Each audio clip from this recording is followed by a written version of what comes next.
Saludos, bienvenidos y bienvenidas a un nuevo episodio del podcast de Microjuris. Mi nombre es Amberly Vélez-Ver y en estos momentos nos encontramos discutiendo un tema muy importante que ha tenido impacto jurídico tanto en los derechos en el registro demográfico de las personas transgénero a raíz del nuevo, ¿verdad?, y aprobado Código Civil de Puerto Rico y también sobre la decisión Bostock del Tribunal Supremo que impacta directamente los derechos laborales de las personas LGBT en el empleo, ¿verdad? Para esto nos encontramos con el licenciado Alberto Valentín. Saludos, licenciado, ¿qué tal? Saludos. Quien es el director de la Oficina de Derechos Civiles en el Departamento de Educación, continúa siendo el director ejecutivo del Consejo Asesor de la Gobernadora en Asuntos LGBT y es el pasado asesor legislativo en Fortaleza en temas LGBTQ.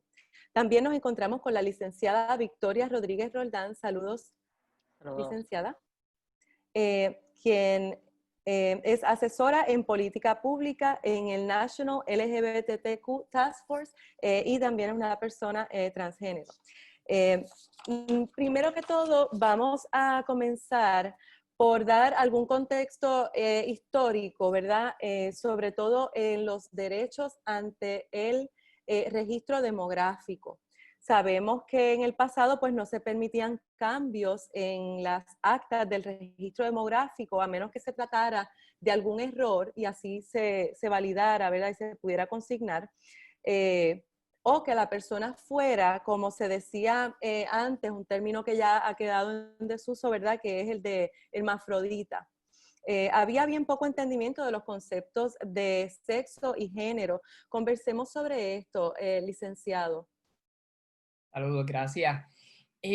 Pues, si vamos a hablar del concepto pues, de los avances modernos y más recientes sobre el registro demográfico que involucra el Código Civil, podemos tener presente que hace varios años, en una decisión del mismo Tribunal Supremo de Puerto Rico, se determinó pues, que las personas que querían hacer algún tipo de cambio o modificación en su acta o certificado de nacimiento con respecto a su identidad de género no era posible. Ahí se estableció que no se podía cambiar el sexo en esos documentos. Posteriormente, en una decisión del Tribunal Federal de Puerto Rico, en el caso de Y la Arroyo jueza hacer eso. Rosselló, en el 2018, se estableció que sí se podía hacer un cambio de género en los certificados de nacimiento. ¿Qué pasa?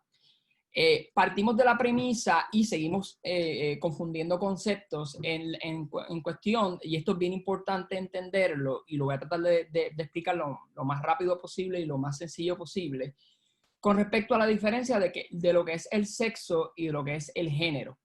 Porque cuando nos vemos ahora con las nuevas regulaciones del Código Civil sobre el registro demográfico, se permite y se reafirma la decisión del Tribunal Federal, en el caso de Arroyo versus Rosselló, de que sí se pueden realizar los cambios de género en los certificados de nacimiento.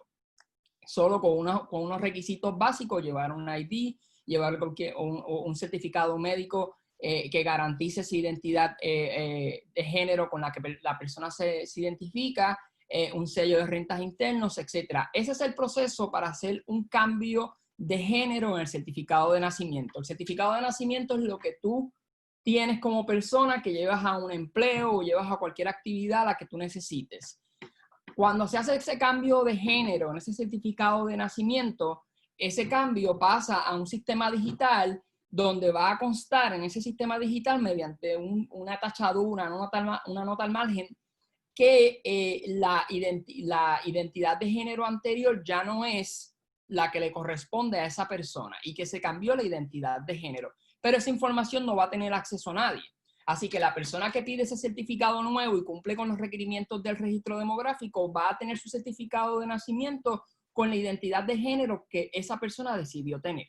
Ahora bien, ese es un proceso y existe otro proceso simultáneo e individual, no están relacionados entre sí, donde es el concepto del acta, no del certificado de nacimiento, sino del acta. Cuando persona A y persona B tienen a persona C, tienen un bebé, y persona A y persona B van al registro demográfico a inscribir a persona C, a ese bebé, se inscribe el sexo de la persona y queda constatado en lo que se le conoce como el acta, que es también conocido como el libro histórico. Ese libro histórico va a constatar la identidad biológica de esa persona, no la identidad de género, porque eso lo determina la persona a lo largo de los años. ¿Qué pasa? Según la decisión del Tribunal Supremo del 2005, ex parte Delgado, si no me equivoco con el nombre, determina que ese cambio de sexo en el acta, en el libro histórico del registro demográfico, no es posible. Que de la única manera que era posible en ese momento era que hubiese corrido, por ejemplo, un error por parte del registro demográfico cuando se inscribió a esa persona C, a ese bebé. O sea, que la identidad biológica de esa persona no correspondía con la realidad. O sea, que se hubiese cometido un error, que en vez de haberse puesto una identidad biológica masculina, se puso una femenina. Pues viene esta persona después de varios años y quiere corregir ese error, va ante el tribunal y el tribunal, mediante una orden, permite en esa única instancia que el acta se modifique.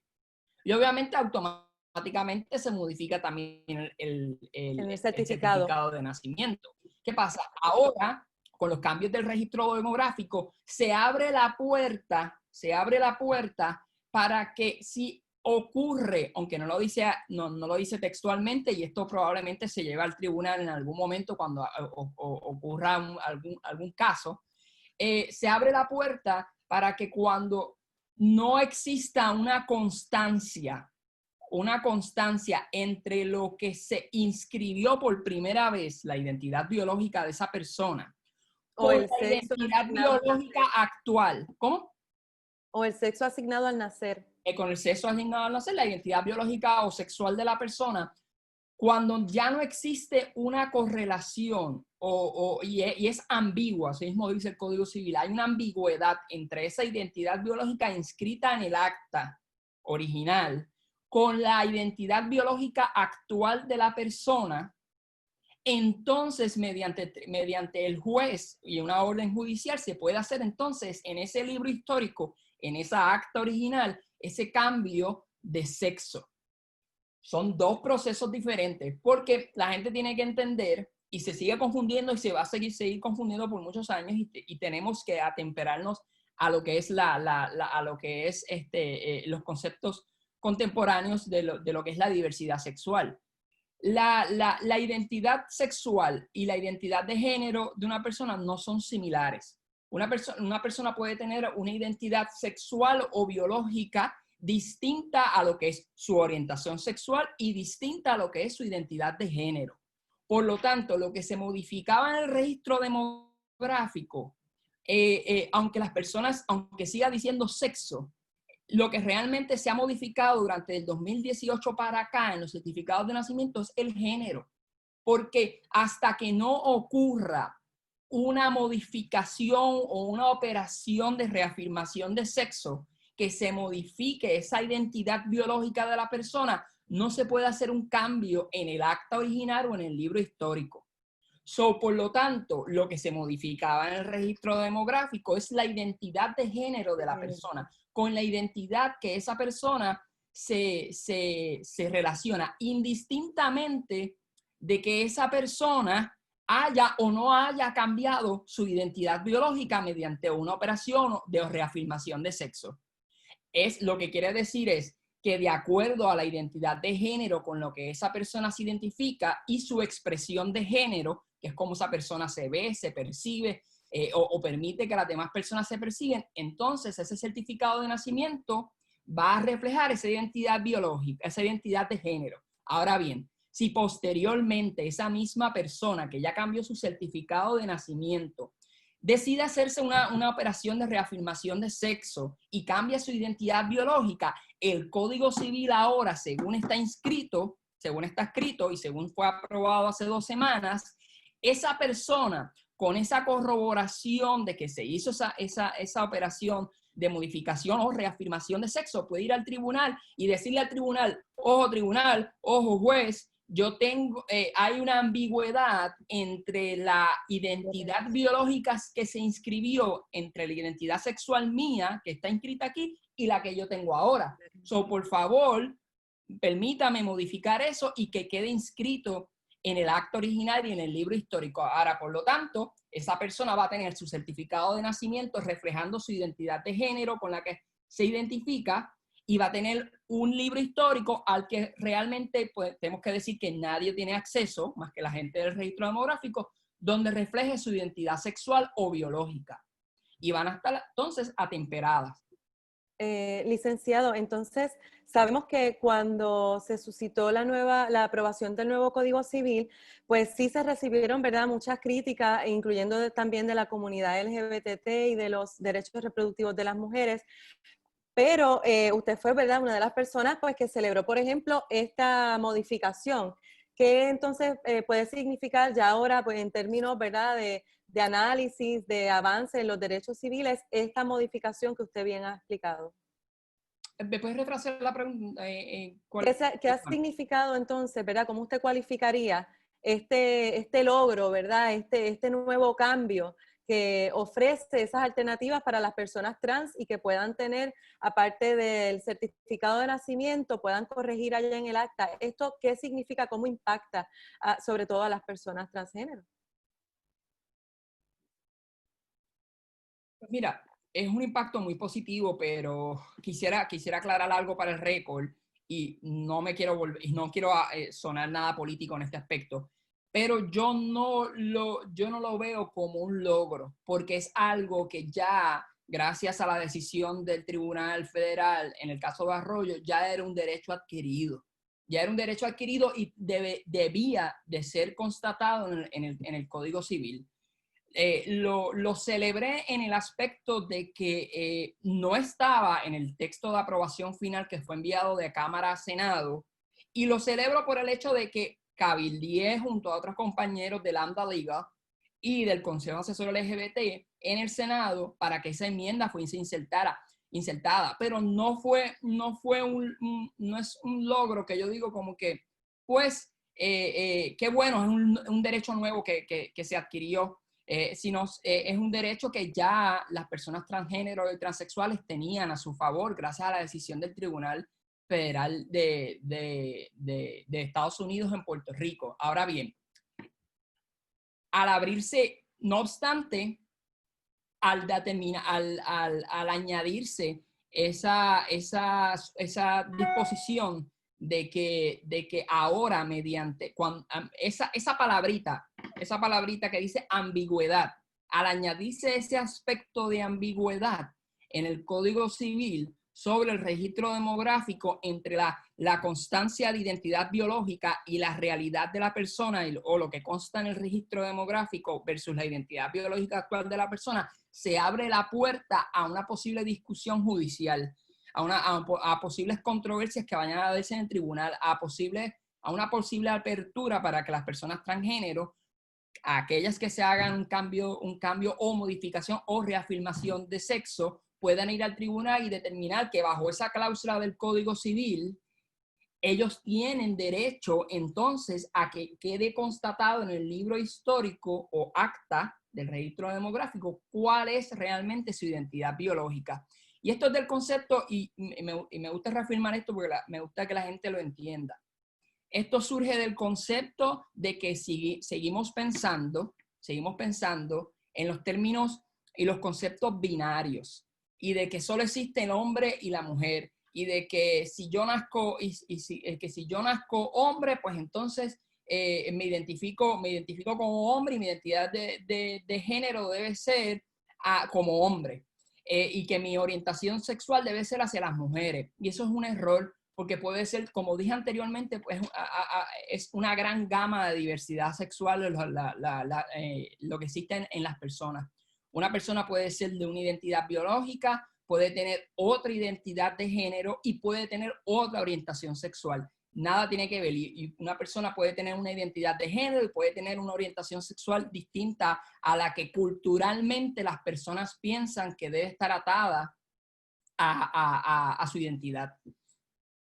Licenciada, esto que dice el licenciado Valentín, también tuvo oportunidad de aclararse mediante la decisión del Tribunal Supremo en Bostock, en el caso Bostock, recientemente, sobre todo en torno a los derechos laborales, pero el que la categoría de sexo, de protección, ¿verdad?, antidiscrimen por sexo, incluya también la orientación sexual y la identidad de género, pues definitivamente también se celebra como un logro, ¿cierto?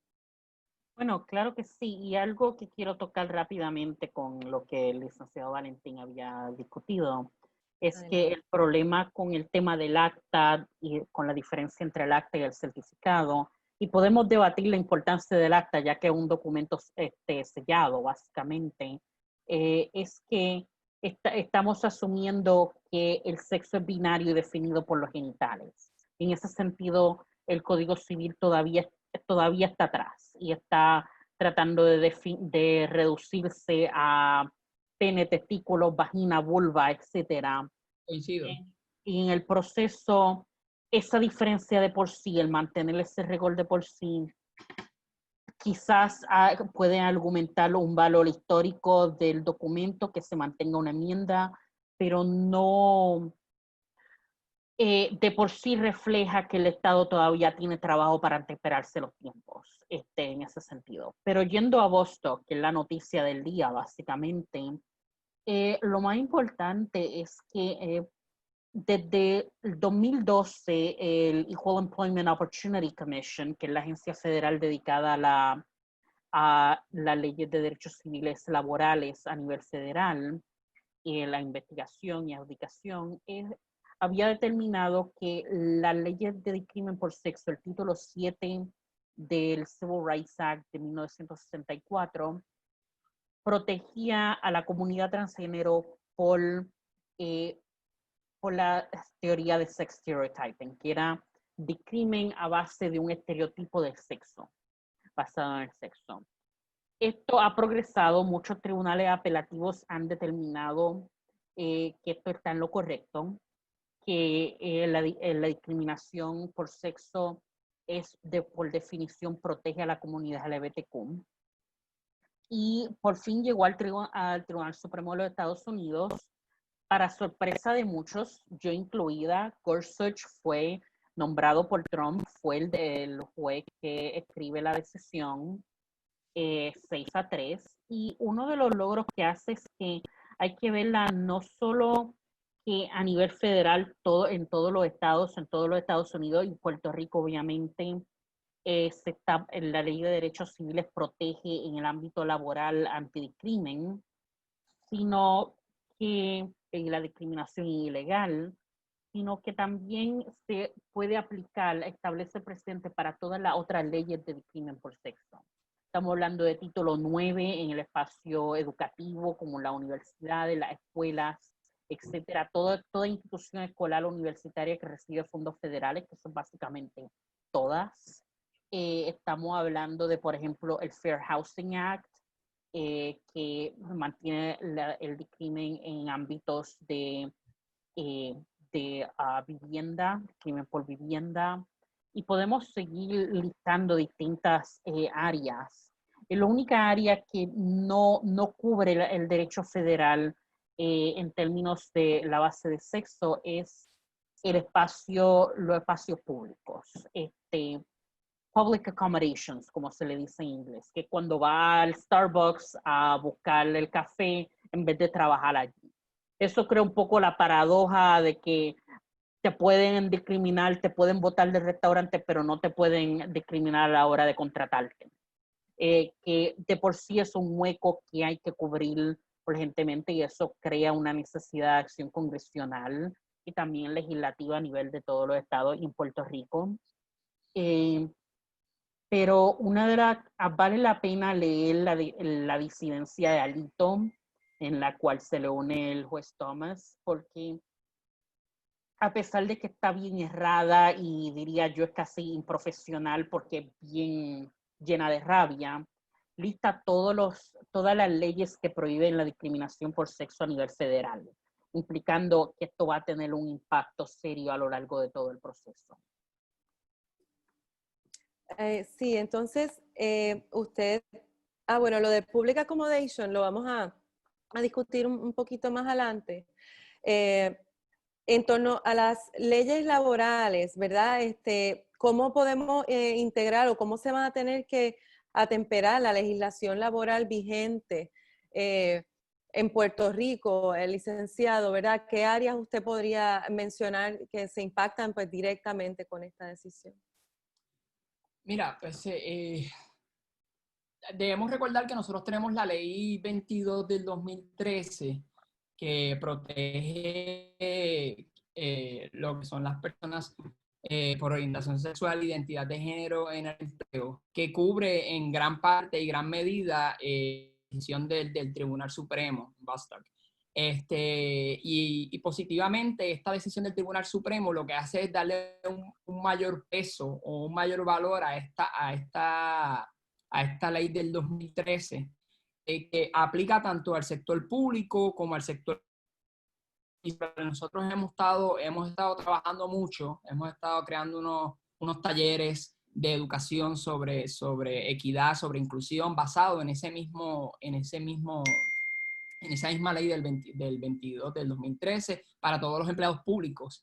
Ahora bien, y varias conversaciones con la ex secretaria del Departamento del Trabajo y el secretario del Departamento del Trabajo de cómo podemos lograr un mejor enforcement con respecto al sector privado, ya que el Departamento del Trabajo no tiene suficientes entes fiscalizadores que se tiran a la calle para determinar que, mira, tú tienes un protocolo de cumplimiento de ley 22, tú estás siguiendo con esos protocolos sobre cómo presentar una querella por discriminación por orientación sexual, identidad de género.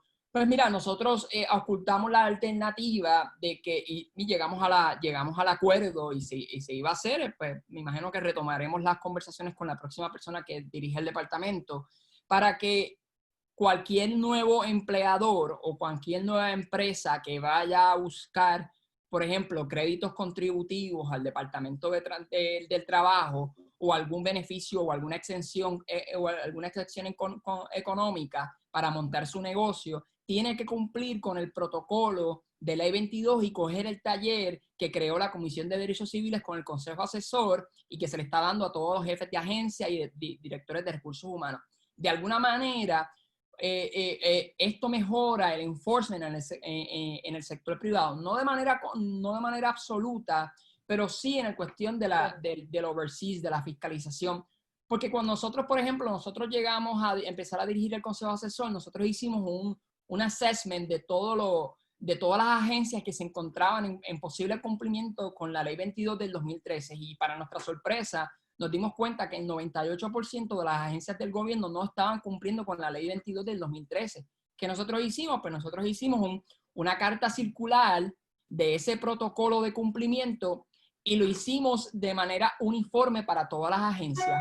Y establecimos que y mediante una carta circular establecimos que tanto todas las agencias del gobierno de Puerto Rico como todos los municipios tenían que demostrar que habían bajado ese protocolo de cumplimiento y dos, que todos sus empleados han cogido el taller de inclusión y equidad de la ley 22. Es importante entender que se pueden crear muchísimas leyes y pueden venir muchísimas jurisprudencias como la que acaba El problema es el cumplimiento después, ¿no? El cumplimiento es lo importante. Si la ley no se cumple, es básicamente tinta escurrida sobre papel. Así. Exacto. Y esa es la importancia que le hemos tratado de dar a la ley 22, que es de las únicas o pocas leyes, o diría yo, de la única ley que realmente tiene alguna salvaguarda directa con las personas de la comunidad LGBT. Nosotros extendimos un poco dentro de esa carta circular lo que es, porque a nuestro entender y a nuestra interpretación y bajo la interpretación de la Oficina de Recursos Humanos del Gobierno, que es OATRH, antes conocida como OCALAR, nosotros entendíamos, y eso eso decía el texto original del proyecto de la Ley 22 del 2013, protegía lo que era el discrimen percibido. Y también extendimos la carta circular a lo que es la expresión de género. ¿Por qué esto es importante? ¿Por qué el discrimen percibido? Porque todos los discrímenes, o la gran mayoría de los discrímenes que se dan a la hora de buscar un trabajo o a la hora de alguien de ser despedido, es percibido, porque el patrono muchas veces no sabe cuál es la orientación sexual de esa persona o no sabe cuál es la identidad de género de esa persona. El patrono percibe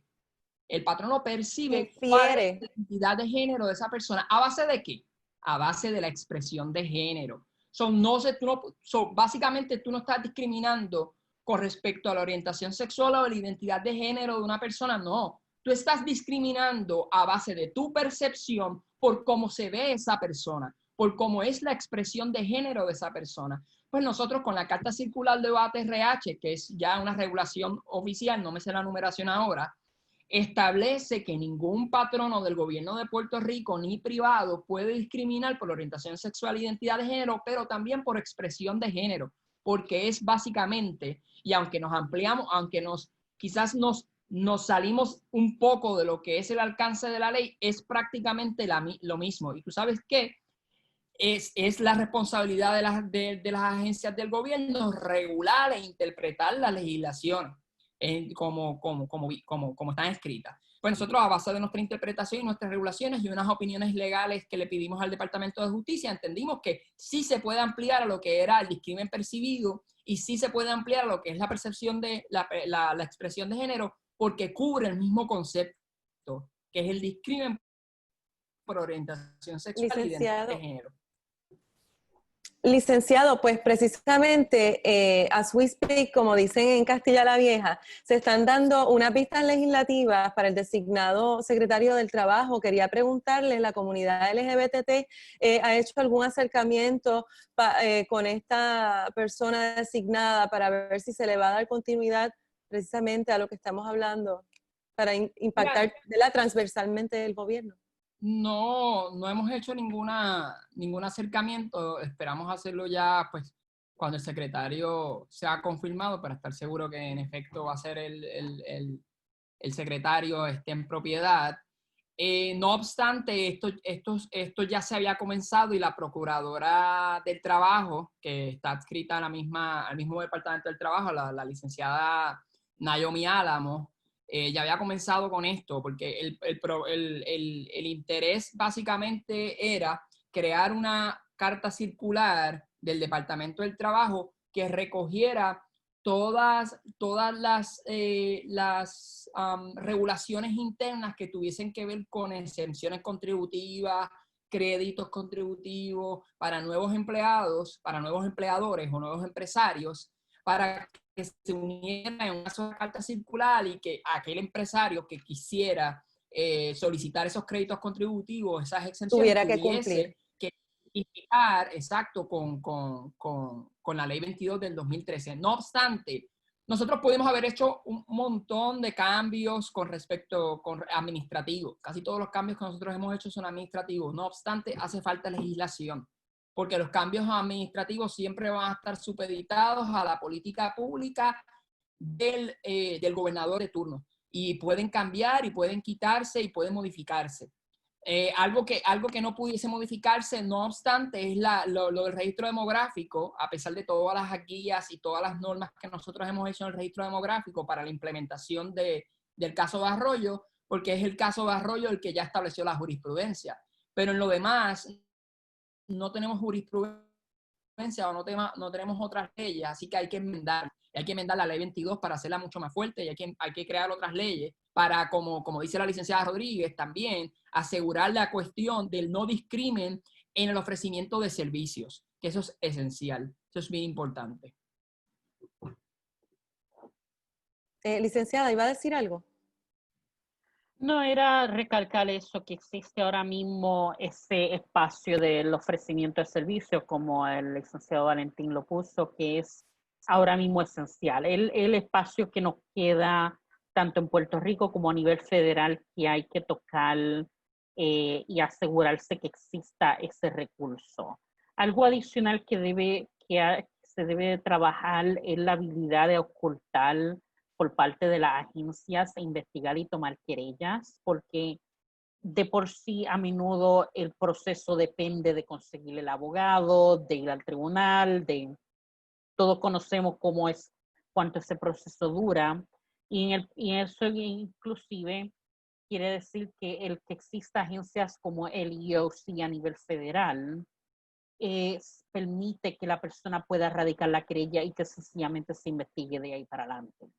Eso es algo que se debe de hacer, pero estoy de acuerdo que hace falta para los espacios públicos una nueva ley. Bien, ya entonces yendo a las reflexiones finales, ¿verdad? Y la agenda continua o la área donde se debería entonces legislar, quería traer algo que todo Puerto Rico se consternó y fue el asesinato de Alexa, cuando el licenciado hablaba precisamente de las expresiones de género. Ella estaba, ¿verdad? Pues vestida de mujer y en su momento, pues, por ejemplo, la adopción del agravante de casos de crímenes de odio, pues fue una victoria verla en su momento. Les quería preguntar, ¿qué es urgente para la protección, principalmente para la seguridad de la comunidad transgénero? Si acaso los currículums de perspectiva de género, ¿verdad? Para que un poco con el pasar del tiempo haya unos cambios culturales. Aquí ustedes pueden, ¿verdad?, apuntar de verdad de como un checklist de la lista urgente para la seguridad de las personas transgénero. ¿Desea empezar usted, licenciada? Bueno, yo empezaría precisamente con el tema de educación con perspectiva de género, porque tenemos la ley, pero como habíamos dicho antes, si la ley no se hace valer o si la gente sigue violando la ley, de nada nos vale. Y en este caso hay vidas en la línea, hay vida, la vida se corre la vida. Así que hay que empezar ya desde la niñez de ir enseñando que esto es parte de la vida humana, que esto es sencillamente parte de nuestra sociedad, parte integral de nuestra comunidad, de la dignidad humana, y hace falta ir educando para básicamente sacar el prejuicio de nuestra sociedad. Porque un problema que existe es que los agravantes de crímenes de odio, a pesar de que son útiles, no necesariamente actúan como el deterrent de evitar que la gente actúe. Actúa más como para penalizar una vez ya el crimen ha ocurrido. Así que hay que tratar de ir previniendo ese crimen en primer lugar. Licenciado. Totalmente de acuerdo con la licenciada.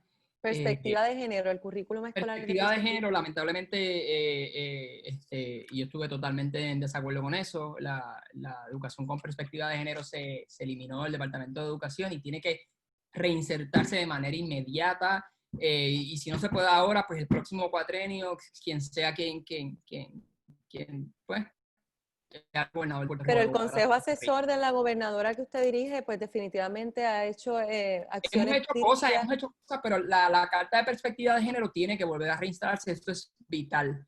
Porque volviendo a la base de la pregunta, la carta de perspectiva de género, a pesar de que hay una política pública de estudiantes trans en el departamento, sigue vigente y no se eliminar. Tiene una carta de perspectiva, si queremos tener a largo plazo una nueva generación de aquí a 20, 30 años, mejor conocimiento sobre los conceptos de la diversidad sexual y la importancia de ello. Para un remedio urgente, educación obligatoria como la que nosotros creamos en el gobierno de Puerto Rico. El curso del que yo hablaba, de Ley 22 del 2013, que nosotros lo expandimos con la Comisión de Derechos Civiles, que es un curso sobre equidad, inclusión y derechos humanos, nosotros lo creamos obligatoriamente para todos los empleados públicos y lo adquirimos como un curso de ética gubernamental de 4 horas. O sea, todo empleado público ahora mismo en Puerto Rico tiene que coger este curso de Ley 22 de inclusión y equidad y es parte de los requisitos de ética gubernamental porque nosotros lo elevamos a ética gubernamental. ¿Para qué? Porque por nosotros podemos educar a nuevas generaciones y ver el resultado en 20 o 30 años, pero ¿qué hacemos con la generación que está dominando ahora mismo y tiene control absoluto sobre la economía, los servicios y todo? Pues necesitamos educar a las personas adultas.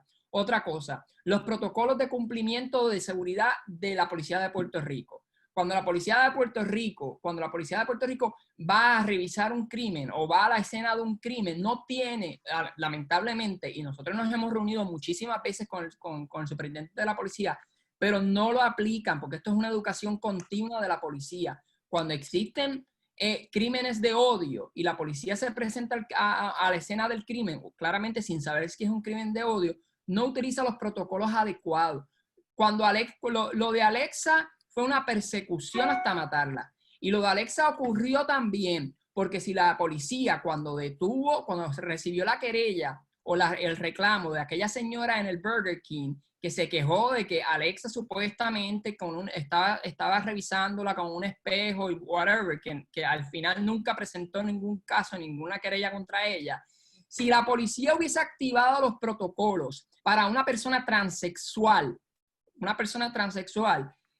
en cuestión de cómo, con una simple revisión de la expresión de género de esa persona, tú podías identificar que era una persona transgénero o una persona transexual.